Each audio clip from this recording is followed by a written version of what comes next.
You're confident this border is secure. We have a secure border. I'm gonna prove to you why white people are the reason I'm fat today. The only foods that are bad for you are foods that contain allergens, poisons, and contaminants. I'm not gonna lie to you. Today's episode is gonna be weird. Border numbers are finally out from August, and we've crossed a record-breaking milestone. Thank goodness the border czar Kamala Harris is at the helm.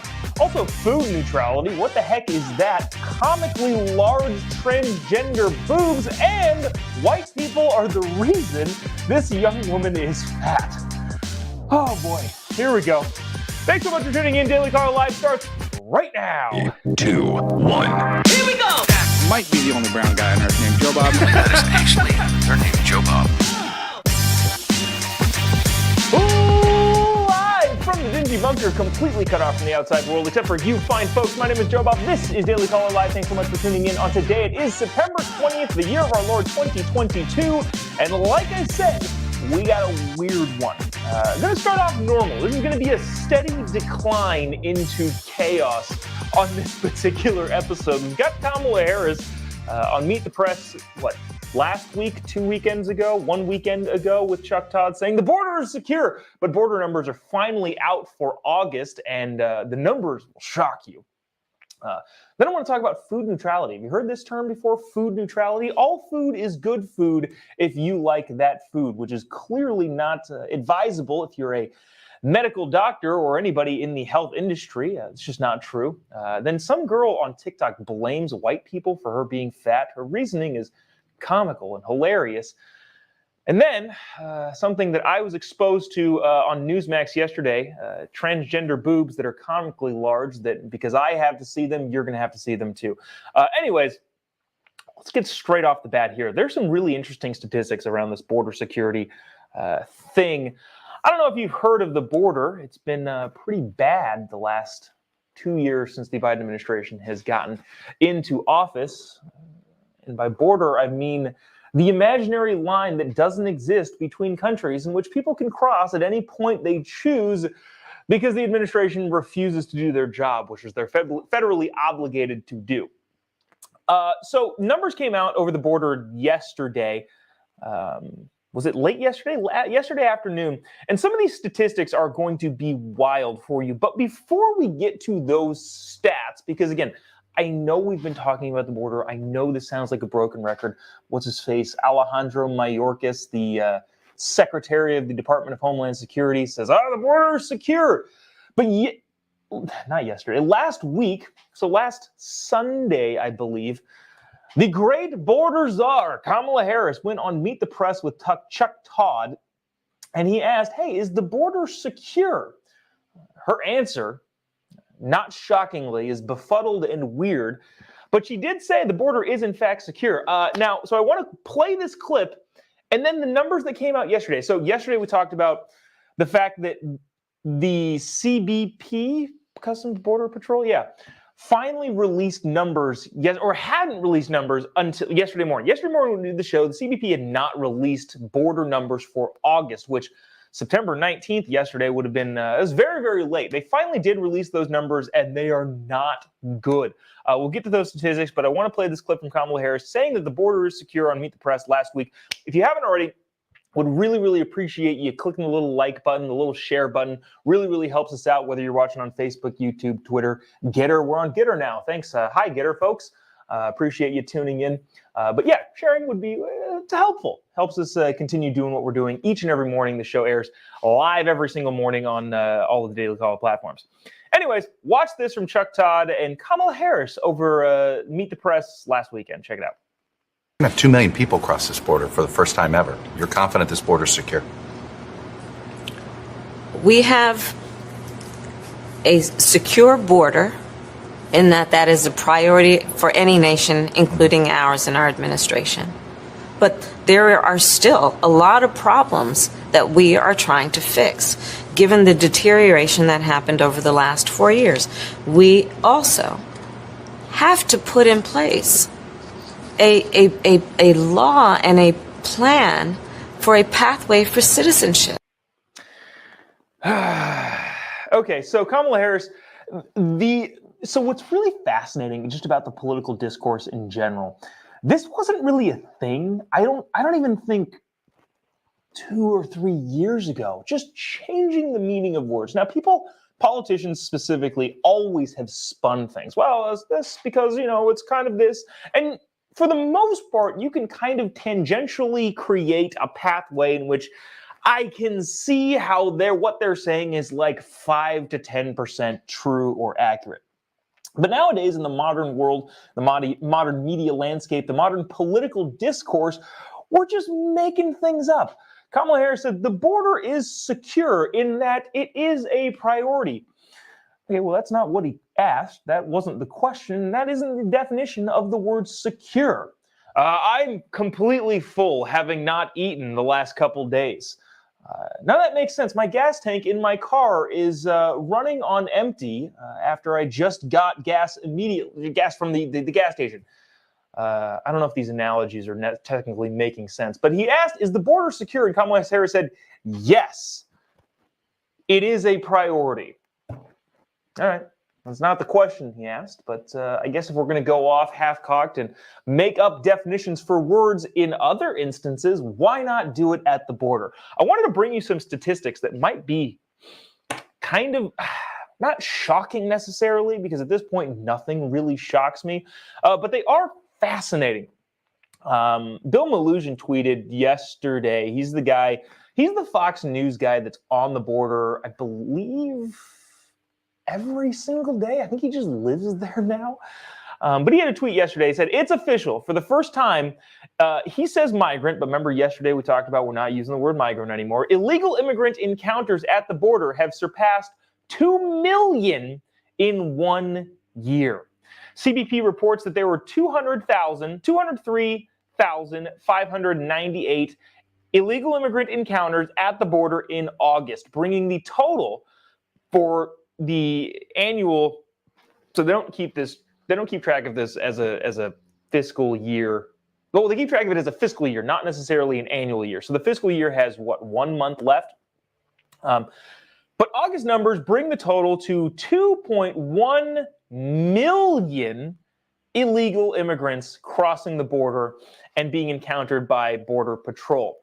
And that's still with 1 month left to go. So chances are, I would be willing to bet, we're going to get pretty close to 2.5 million people crossing the border. Now, I don't know about you, but the question that I always have when we have these numbers is, where are all those people? Are they incarcerated? Are they in some sort of facility? Are they spread around the country? What is happening to those 2.1 million people that crossed the border in just this last fiscal year? So I did some digging and tried to figure out where people actually are. This is, I didn't copy down the news outlet that I got these numbers from. But so far this fiscal year through August 2022, immigration judges have issued removal and voluntary departure orders for 99,000 illegal immigrants. So I don't know why they say voluntary departure orders. So we're deporting about 100,000. So of those 2.1 million people this last fiscal year, about 100,000 of them are deported or ordered to deport or forcibly deported. Well, that still leaves 2 million people. Where are those? At the end of August 2022, 1.9 million active cases were pending before the immigration court. So there's a backlog of 2 million people who are claiming amnesty in the United States, and there is a court backlog of about 2 million people. In 2022, 898,000 new court cases were recorded for the fiscal year 2022. What does that account for? So 100,000 people get shipped off, about 850-ish thousand people. So that counts for about 1 million. Let's just round up by 100,000 people. Holy cow, this is nuts. So about 1 million people are accounted for. And it would seem that about 1 million people are just kind of out in the hinterlands of the United States now somewhere. 50 of them are in Martha's Vineyard. So That's caused chaos for Martha's Vineyard, but about 1 million people just out and about, really no pending court cases. I don't know. I don't know what you do with that. This is also kind of interesting. There are 25,000 illegal immigrants in detention centers as of September 10th, 2022. The numbers are kind of interesting where these people are. Of those 25,000 people that are incarcerated, in Texas, about 6,800. Louisiana has about 3,100. Arizona has about 2,000. Georgia has 1,700. And interestingly enough, the sanctuary state that is the state of California has 1,400 illegal immigrants incarcerated, which makes up, I don't know, about 5 to 8%. If I were doing the math quickly in my head here, about 8% of illegal immigrants that are incarcerated are in the state of California. I'm trying to adjust my leg in the chair here and skirt it off the screen for a second. So there's that. Kamala Harris, just 2 weeks ago. So the border is secure, and then we have all of these numbers flying into our face that shows us that they are not. Let's see. Jeez. All right, so Ryan is a frequent correspondent here. Ryan, thanks for watching. I'm going to bring up this comment. I'm sorry if this is the actual case, but it is funny. He says the border is about as secure as my ex-wife's panties. I don't condone that sort of commentary, but you know, it is funny. Dennis says Harris is a complete liar, which seems to be the case. Any other comments that we can bring on here that are kind of interesting? All right, as promised, the show's about to take a nosedive, turn for the worse. Food neutrality. You ever heard of this? Food neutrality is peak silliness. Peaking its silliness. Oh, shoot. I think that's a little bit of a typo. I think it still makes sense, but I also think I meant to say peak silliness. Food neutrality, well, actually, you know what? I'm just going to let these brave young women explain to you what food neutrality is.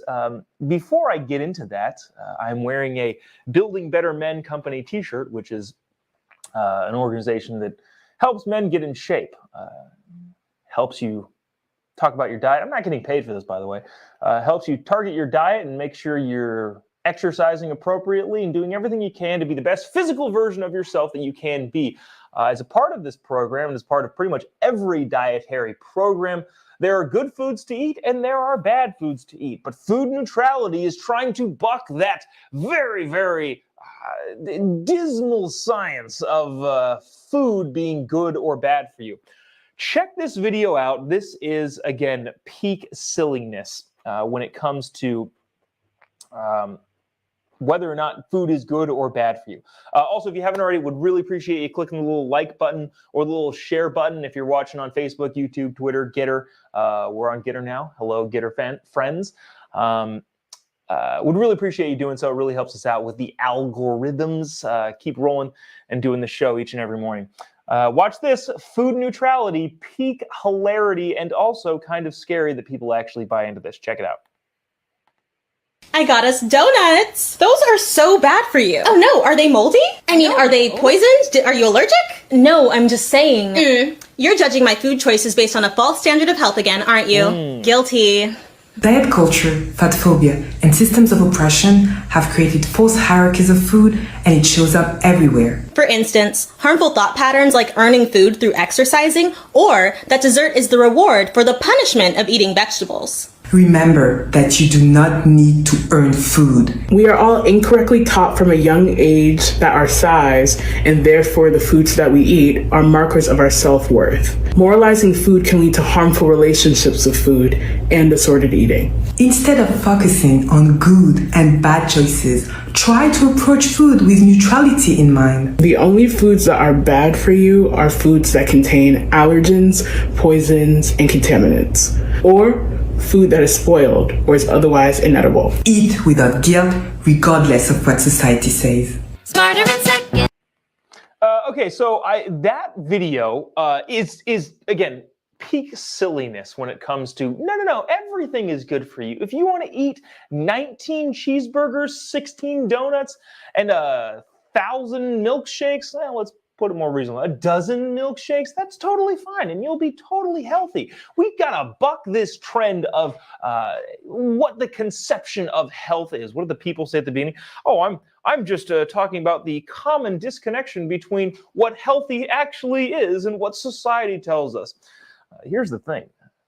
Whether or not you say something is healthy or not as damaging to you as something else, it is.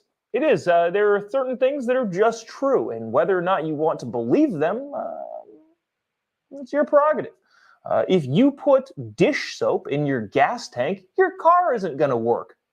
Doesn't mean that we don't want to be fuel neutrality. No. Food neutrality is nonsense. But the reason that we brought this up is because the LA Unified School District, the second biggest school district in the country, shared this video to its Instagram page. Food neutrality videos, systems of oppression have been created by false food hierarchies. Geez, there are a lot of mean comments that I can bring up. I will leave it at the fact that I guarantee you I will outlive this person because of the discriminatory food choices that I make. And again, I don't want to sit here and fat shame people because I don't want to put people down for, I don't know. People have different life circumstances, and I get that.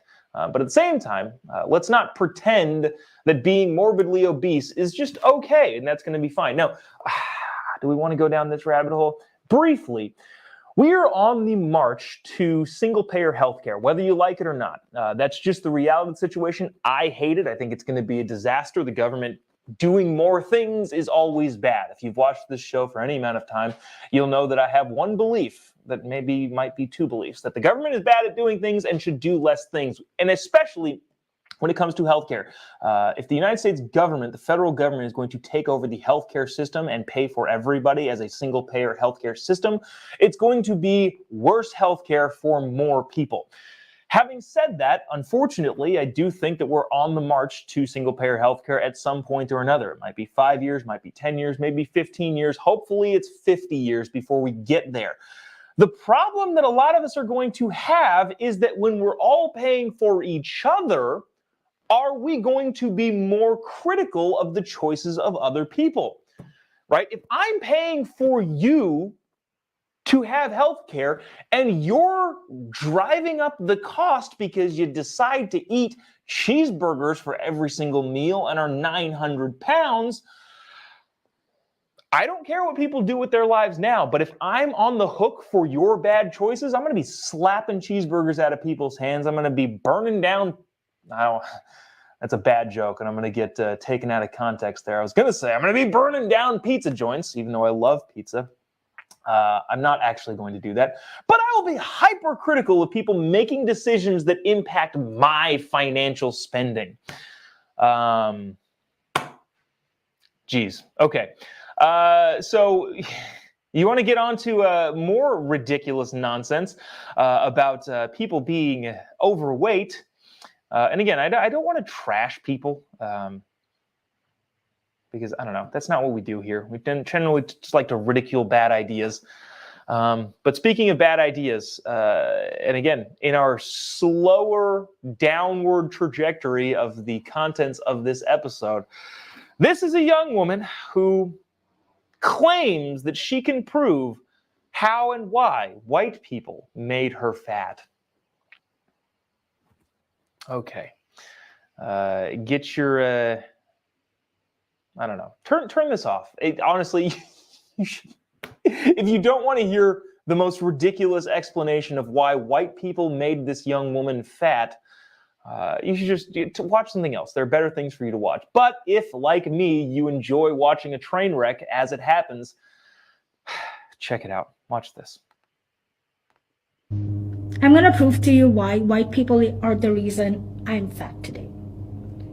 If white people didn't go looking for spices, then various sea routes to Indian subcontinent and Africa and other places of the world would not get discovered. And if they didn't get discovered, then East India Company would never come to Indian subcontinent. And if they didn't come, then the fertility of the land would not get destroyed because they forced us to cultivate tobacco and dyes and opioid, things like that. And that destroyed the fertility of my country. And then if that didn't happen, and if they didn't exploit and extract resources until my ancestors were left with nothing to eat, we wouldn't move to this grain heavy, very little nutritious diet that we have today.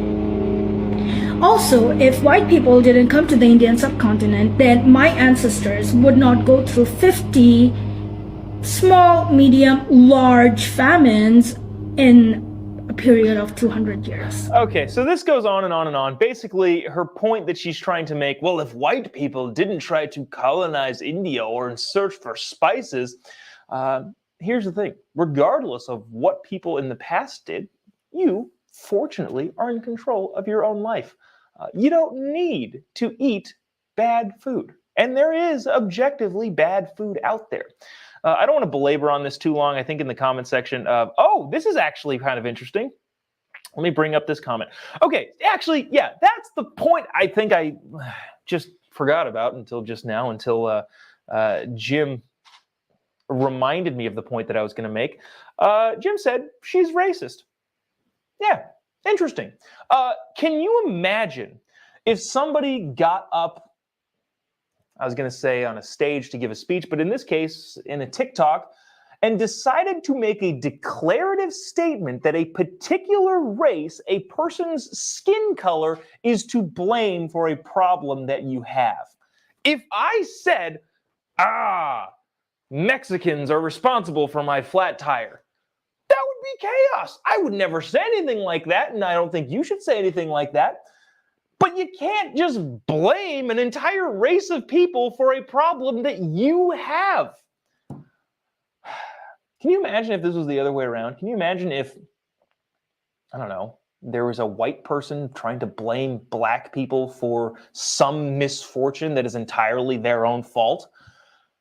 The world would go nuts. The internet would go insane. Twitter would have to shut down because of how mad people are. But apparently, you can just inaccurately blame white people for you being fat if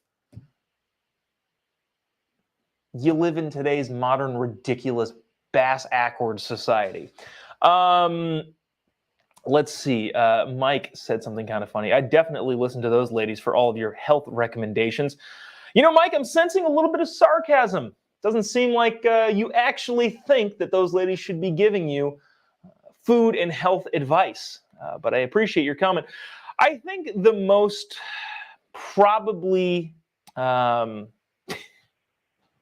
of these comments, you guys are so funny. I think the most apt description of what we were all thinking for these last two segments, before we reach peak bottom, does that make sense? Rock bottom probably makes more sense. Before we reach the bottoms of the depths of this particular episode, I would like to get to Lori's comment, which I think adequately describes what we all think watching these ridiculous videos. What the hell? Yeah, that's it. Lori, you summarized it perfectly. What the hell? And to not let that comment go in vain, we reach our pinnacle of bad on this show. I was subjected yesterday to, I go on Newsmax every single day. I don't know if there are any people who watch Newsmax. Let me know in the comment section if you are one of those people. Every Monday night around 9:45 Eastern, I go on Jen Pellegrino's Prime News show. And unfortunately, yesterday, my eyes were subjected to something that I cannot unsee. And I'm going to show that to you in just a couple seconds. So, be forewarned, if you have your bleach ready, you might need to dump it into your eyes, because this is the lowest point this show has ever reached.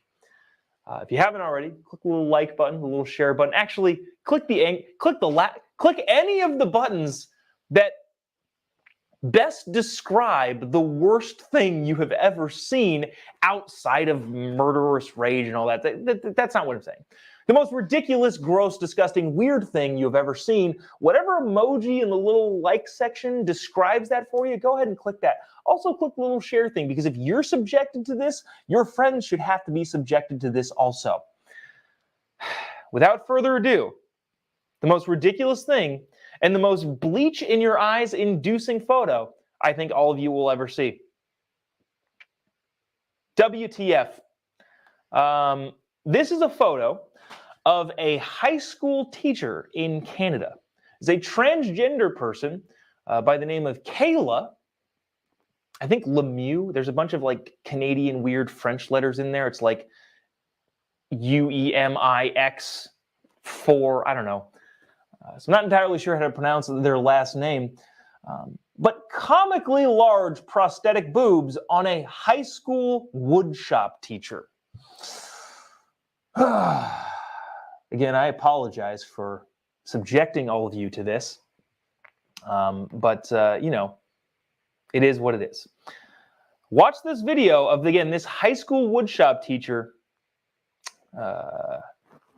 teaching woodshop. There's no audio on this, so I'm just going to play it. And this is ridiculous. Look, there's a video that I'm going to show after this from Family Guy that I think perfectly encapsulates the entirety of this crazy woke ideology of, if you're a marginalized class, apparently you can just do whatever you want. This is real. By the way, this is real. This is a high school teacher with these ridiculous, comically large boobs that's allowed to talk to students. I will get this out of the way, this disclaimer out of the way. I do genuinely feel bad for this person. Clearly, there's something medically, mentally wrong with this person. I don't know if it's a traumatic experience in the past. I don't know what it is, but there is something very, very wrong with this person. That being said, we as a society cannot allow this to happen. And I don't necessarily know if that's governmental laws that bar somebody like this. I think it's probably a more individual case-by-case basis. I'm hoping the teachers and the students and the parents of this particular school in Canada say, nah, that's not cool. Regardless of the status of the individual, I had a question here, but all right, let me just because, yeah, there's so many of these comments in the comment section. Shake my head, WTF. Let me see. Yeah. Okay, there's some funny ones that I'm going to read here in a couple seconds, but I wanted to play this very, very brief 8-second clip from a Family Guy episode, which I think, again, perfectly encapsulates what I think of these quote-unquote marginalized communities. Check this out. Watch this. Excuse me, ma'am. No porn at the bar. Oh, it's okay. I'm transgender. Oh, I had no idea. Do whatever you want all the time. That's the problem. That is the problem that I think we are all facing with quote-unquote marginalized communities. Apparently, you can use your marginalized status to just do whatever you want. I used the example last night. If this was a biological female, right? Biological female that did this, that decided, I'm going to get comically large fake boobs and walk around, I think people should be just as outraged. Just because you're transgender doesn't mean you can get away with anything, everything, it seems like. But apparently that is the case for this particular individual. Now, obviously, let's take it a step past that. What happens if a male teacher decides to shove a cucumber in his pants and say, well, this is how I'd like to be viewed, how I'd like to be seen? And that'd be terrible. We should all, rightfully so, be outraged by that. But because this particular teacher is a transgender and nobody wants to say anything against it at the risk of being called transphobic, which is a stupid word, but I won't digress on that. But because everybody's being afraid of being called hateful and transphobic, nobody says, hey, you look freaking ridiculous. But I think the litmus test should be, would you say that to somebody who wasn't a transgender? Yes. If you would, then you should say it to the transgender person. It is, in a way, unfair to that person that you would harbor or not say anything to them that you wouldn't say to anybody else.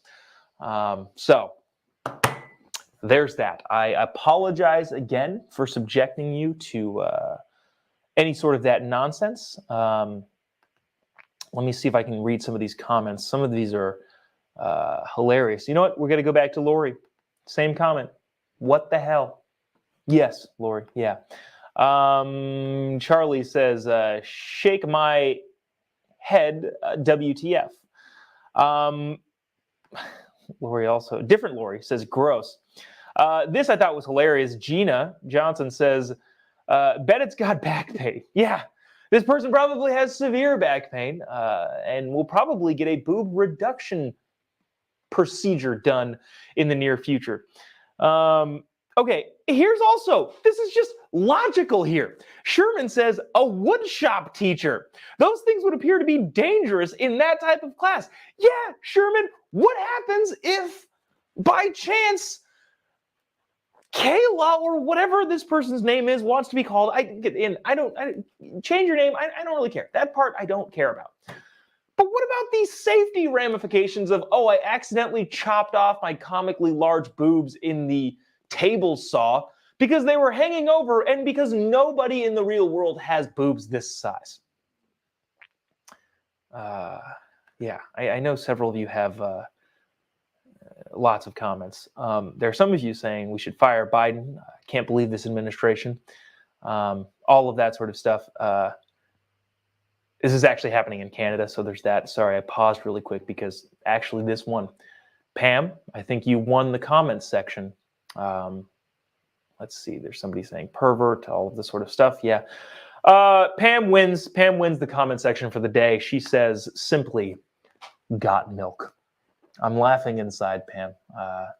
I'm disturbed at this point, so it's kind of difficult to laugh outwardly, to be jovial from an outward perspective, but I am howling with laughter inside. That is the funniest comment I think we've had in a long time. Congratulations, Pam. Got milk at this story is the winner. That'll do it for us today. That we'll end on that note. Again, I apologize for subjecting all of you to that ridiculous nonsense, but I had to see it, so I had to make you see it. If you haven't already, would appreciate a follow on any of your social media platforms. Instagram, Facebook, YouTube, Twitter, Getter, Truth Social, all of them. Just type in JOBOB. You'll be able to find me if you're a fan of the show and you've been watching for a while. That Facebook link is incorrect, and I have yet been not unlazy enough. Wow, that was a lot of negatives. I'm too lazy to change the Chiron, so it's just been there for, I don't know, 6 months wrong. But just type JOBOB in on pretty much any of your social media platforms. We're also brand new, second day, streaming onto the Getter platform. If you have a Getter and you're watching on Getter, would appreciate a follow on any of those on that platform. Just type JOBOB. I believe Getter and Truth Social, the only ones I'm verified on. I've got couple 100,000 people watching across all the social media platforms, yet those two are the only ones that think I'm important enough to have a blue check mark or red verified thing on. So folks on Getter, if you're watching there, appreciate you doing so, and appreciate or looking forward to streaming each and every day on that platform, as well as all of the other Daily Call platforms that we are currently on. Let me see, any announcements? If you're interested, I still haven't decided. There's a press conference that is taking place in 5 minutes that we will be possibly taking live on my Facebook page. So if you're on Facebook, go check me out there. We'll also be, we'll just live stream it everywhere. This is the extended version of this show, Jobob Unlimited, that you can catch on all of my social media platforms. But yeah, we'll go ahead and, I'm making that decision now. We're going to hop right off here. Head to the dingier bunker, the podcast studio, and go take that press secretary comment live. And if we don't do that, maybe we'll take the president live. We're going to take much stuff live on that podcast stuff. So give me a follow on any of your social media platforms. You'll be able to keep up there. That's going to do it for us. Appreciate you taking the time out of your morning, mid-afternoon, midday, whatever it is, to check out Daily Caller Live. Appreciate you doing so. We will be back tomorrow, same time, same place. God bless America.